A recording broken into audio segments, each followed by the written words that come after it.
All right, fellas, I've got, this is the harness from Vincent's 94 GT.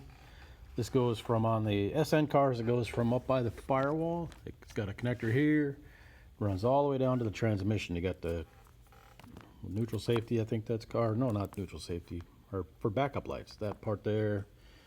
And that connects to the speed sensor on them. His speedometer isn't working. And I thought there was something in the harness, because it had the sleeve that was on there, the protective sleeve, had a couple of burn marks where it had touched the header. So I thought maybe the wires were fried together, but they're pretty good. This one's just got some degradation of the insulation, so I'm going to put a heat shrink on that. But I thought you guys, some of you didn't know. I didn't know until I actually saw a little tutorial on it on an old site. The way these come apart. This is the locking tab. So what it is inside of here, I know this is probably going to be disastrous trying to show you and hold steady. You can see little tabs inside of there on each side. What you got to do is get a jeweler screwdriver, poke it in through there, and kind of push the tab over to release the wire. Then you can pull the wire out. And then after you get them back in, then you push this in there and from the front, and that locks them in place.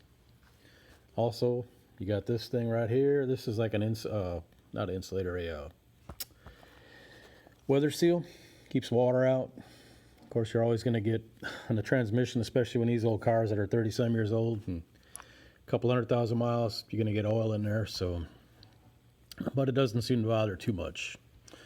So, seeing how this wiring was fine, hopefully it isn't something in the gear end fell off the output shaft and slid forward or backwards. So to fix that, the transmission will have to be come out, which is pretty awesome.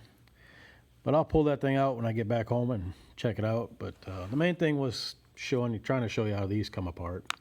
It's pretty simple. Just take your time. Make sure to take out the lock first. That'll always be that little red thing in the front. And then put your jeweler screwdriver in there to unlock the tab. Make sure to put them back in or same order. I take a picture before I take it apart so they go back in the same hole, so to speak. And this will be ready to go. All right, appreciate y'all. Later.